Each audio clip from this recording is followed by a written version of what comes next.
सौभाग्य न सब दिन सोता है।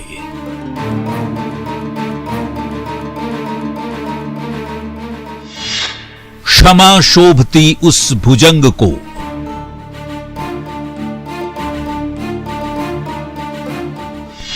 धन को मैं धूल समझता हूं,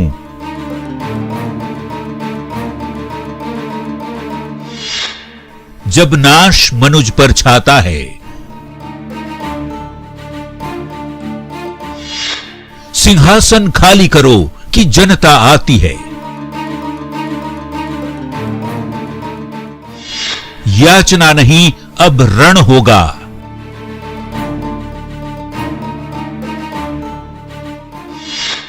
अपने समय का सूर्य हूं मैं। नमस्कार, मैं हूं शुभ मिश्रा और आज के इस विशेष कार्यक्रम में हम बातचीत करेंगे राष्ट्रकवि कवि रामधारी सिंह दिनकर के बारे में। आज हम आजाद हवा में सांस लेते हैं, लेकिन ये आजादी हमें यूं ही नहीं मिली। स्वतंत्रता संग्राम के नायकों ने अंग्रेजों से आजादी छीनकर हासिल की है और आजादी की लड़ाई में उस दौर के साहित्यकारों की अग्रणी भूमिका है। रामधारी सिंह दिनकर तो ऐसे प्रणेता थे जिनके शब्द आग उगलते और कविता लोगों को आंदोलित कर देती। दिनकर के शब्दों में आक्रोश और क्रांति की ऐसा आह्वान होता कि अंग्रेज भी थर्रा उठते। नेहरू दिनकर के परम मित्रों में से एक थे, लेकिन दिनकर नेहरू को भी अपने ओजस्वी शब्दों से हर कदम पर संभालते रहते।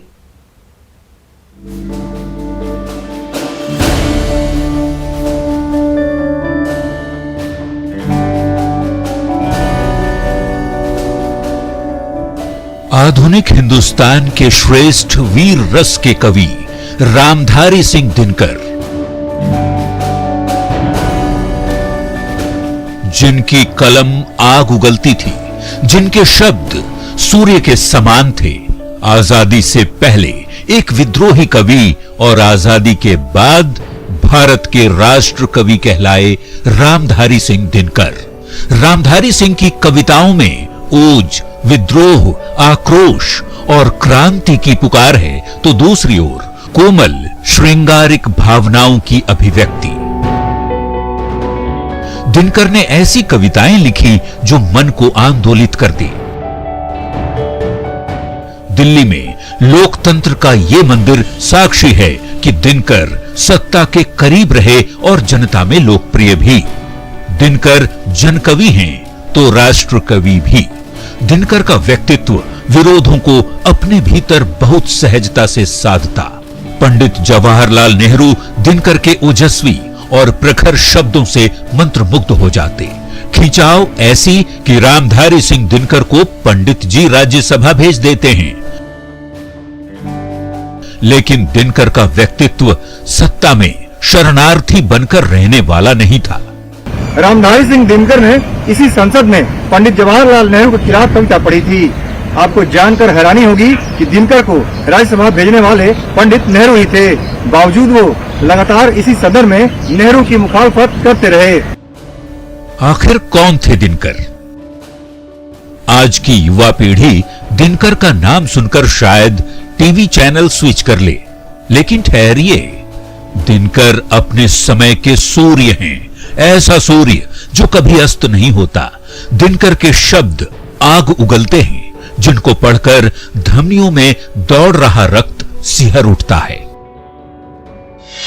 पीकर जिनकी लाल शिखाएं, उगल रही 100 लपट दिशाएं, जिनके सिंहनाद से सहमी धरती रही अभी तक डोल, कलम आज उनकी जय बोल। अब आप भी पूछना चाहते हैं कौन थे दिनकर? दिनकर पंडित जवाहरलाल नेहरू के सबसे करीबी मित्रों में से एक थे, लेकिन जब 1962 में देश को चीन के हाथों हार झेलनी पड़ी, तो संसद में दिनकर अपनी कविता से नेहरू को ललकारना नहीं भूले। दिनकर को सुन पूरा संसद सन्न था। आप भी सुनेंगे वो कविता। देखने में देवता सदृश लगता है, बंद कमरे में बैठकर गलत हुक्म लिखता है। जिस पापी को गुण नहीं गोत्र प्यारा हो, समझो उसी ने हमें मारा है। कल्पना कीजिए तत्कालीन प्रधानमंत्री नेहरू को ये बेहद कठोर पंक्तियां कितनी चुभी होंगी। अब तो आप जरूर दिनकर को जानने समझने के लिए उत्सुक हो गए होंगे। तो जान लीजिए, दिनकर ऐसे थे जिन्हें हरिवंश राय बच्चन गद्य, पद्य, भाषा और हिंदी की सेवा के लिए अलग अलग 4 ज्ञानपीठ देने की वकालत किया करते थे। जबकि दिनकर और हरिवंश राय बच्चन एक ही दौर के कवि थे। समकालीनों के बीच की जलन और प्रतिस्पर्धा तो हर दौर में रही है। बावजूद हरिवंश राय बच्चन दिनकर पर ज्ञानपीठ निसार कर देना चाहते थे। दिनकर हिंदी की लड़ाई लड़ते रहे और इसके लिए संसद में भी खुलकर बोलते।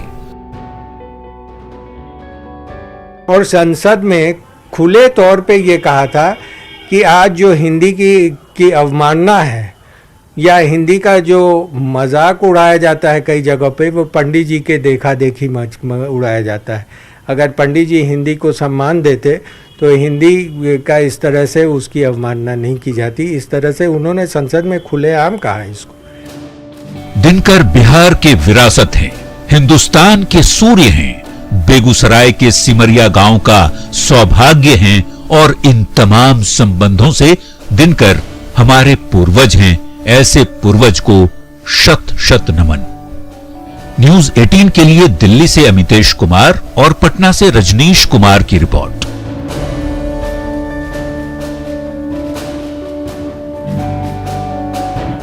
और बेगूसराय की धरती पर जन्म, गरीबी से संघर्ष, आजादी में प्रणेता की भूमिका, आजादी के बाद संसद में वंचितों की आवाज बनी रामधारी सिंह दिनकर। हिंदी के ओजस्वी कवि रामधारी सिंह दिनकर को पूरे देश ने सराखों पर बिठाया। वो जहां जाते एक अलग तरह का तेज बन जाता, जैसे मानो सचमुच सूर्य कविता पाठ कर रहा हो। धन को धूल समझने वाले दिनकर कहते, सौभाग्य न सब दिन सोता है। और जब पुरुषार्थ की बातें होती तो उन्होंने लिखा, उर्वशी अपने समय का सूर्य हूं मैं। देखिए स्पेशल रिपोर्ट। फूंक फूंक विष लपटे, उगल जितना हो जहर हृदय में, यह बंसी निरगरल बजेगी सदा शांति की लय में। ओ पहचाने किस तरह भला तू। दिनकर का बचपन बेगूसराय के सिमरिया में यहीं पर बीता। यही वो स्कूल है जहां दिनकर ने प्राथमिक शिक्षा ग्रहण की। दिनकर नहीं है, लेकिन उनके शब्द आज भी यहां जन जन की जुबान पर है। इन बच्चों को दिनकर का पाठ करते देखिए। समर शेष है नहीं पाप का, भागी केवल व्याध, जो तटस्थ है भाग लिखेगा उसका भी अपराध। इन बच्चों को समर शेष है का अर्थ पता है, इन्हें दिनकर के होने का मायने पता है। कहते हैं मैं भी बनूंगा दिनकर। कि हमारे जो दादा दादी जो थे वो कहते थे कि इस विद्यालय में कभी दिनकर जी पढ़ा करते थे, और हम लोगों का भी सपना है कि हम लोग भी आगे चलकर दिनकर जी के तरह हो और हमारा यह जो खंडर है वो भी पुनर्जीवित हो जाए। वो बताते कि दिनकर जी यहाँ पर 1921 ईस्वी से 1923 ईस्वी तक यहाँ पढ़ाई कर रहे थे। हम भी चाहते हैं कि हम भी दिनकर बने। देख सके कि यहाँ पे राष्ट्रकवि रामधारी सिंह दिनकर पढ़ के निकले थे और बच्चे भी यहाँ पे पढ़ सकेंगे और बच्चे के भी दिल में उत्सुकता होगी कि वो भी दिनकर के जैसा बने। और मैं चाहती हूँ कि मैं भी आगे पढ़ लिख कर दिनकर के जैसे बनूंगी। रामधारी सिंह दिनकर यहाँ के रग रग में बसे हैं। यहाँ सुबह शाम कोई न कोई दिनकर को गाता गुनगुनाता मिल जाएगा।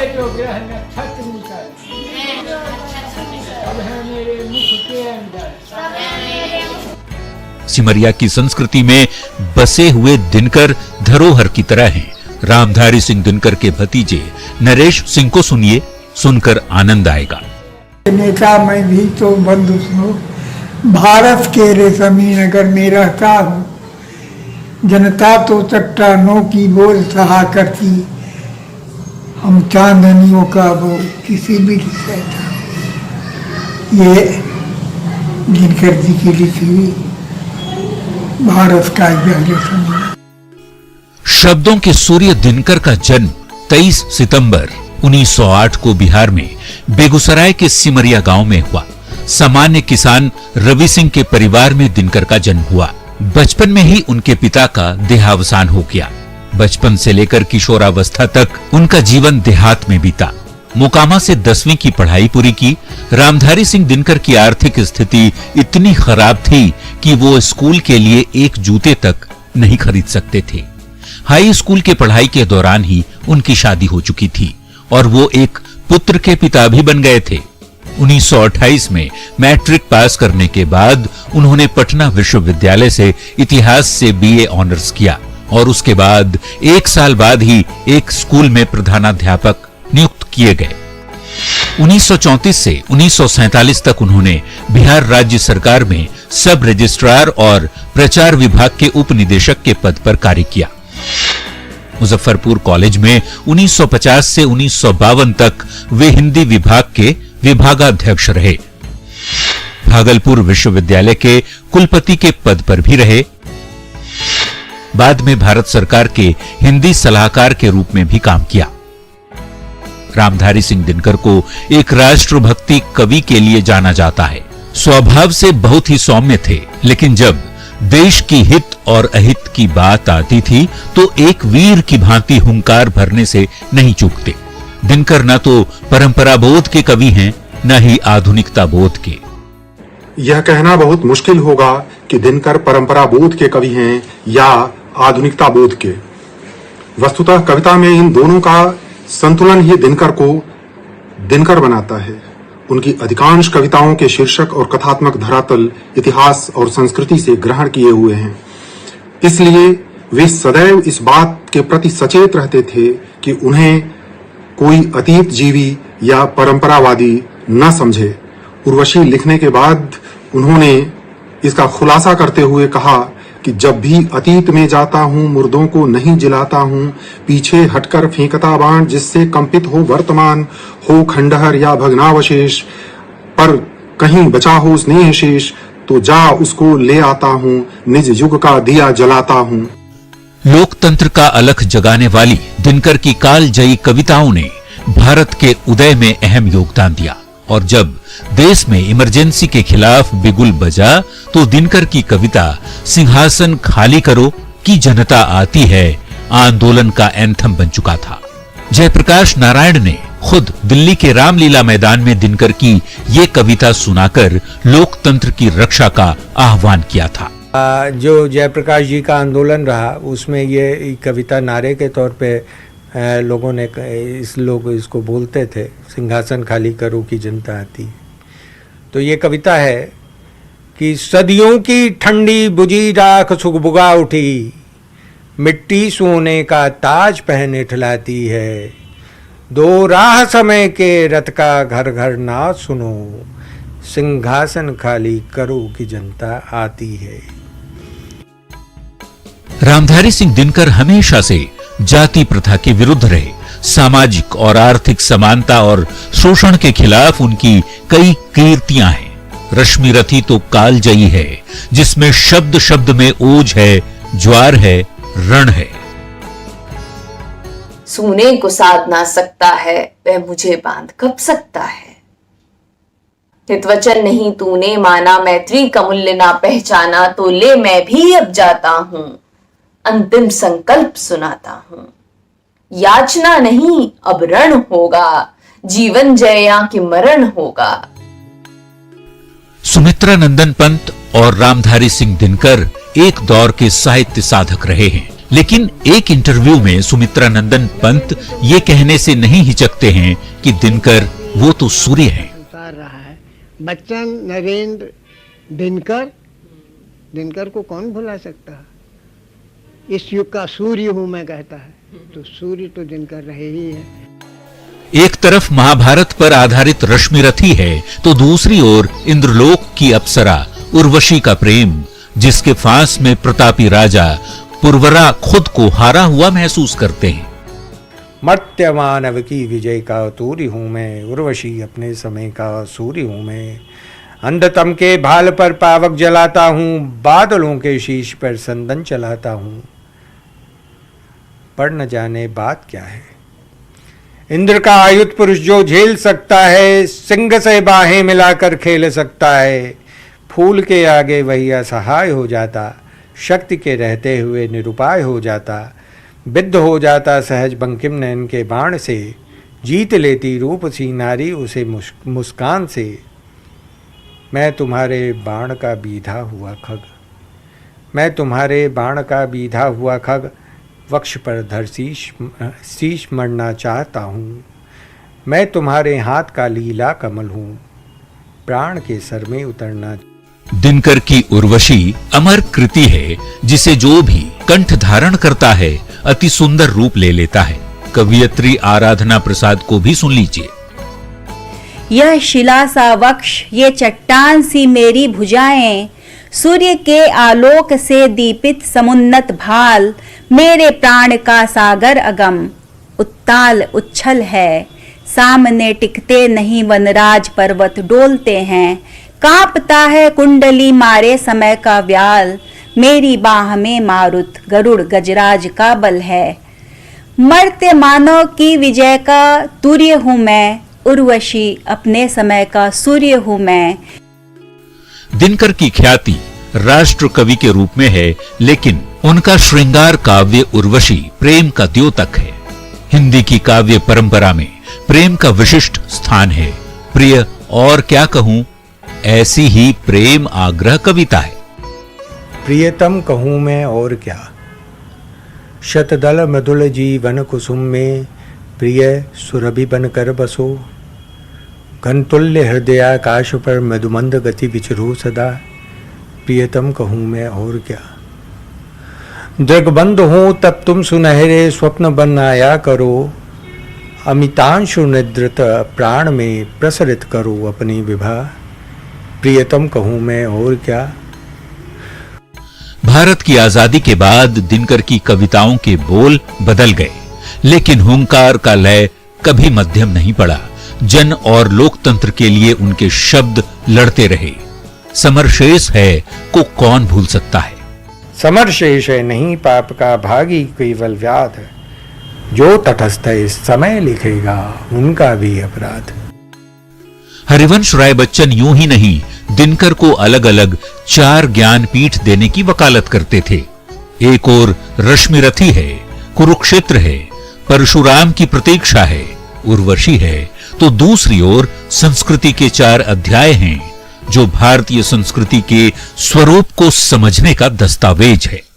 संस्कृति के 4 अध्याय नाम की बड़ी महत्वपूर्ण पुस्तक लिखी है, जिसमें न केवल भारत की जो संस्कृति है, भारत की जो सभ्यता है 5000 साल पुरानी, उसके बारे में, बल्कि बहुत से ऐसे बिंदुओं को भी उन्होंने उस पुस्तक में स्थान दिया है, जिसका बहुत ही अंतर्राष्ट्रीय महत्व है।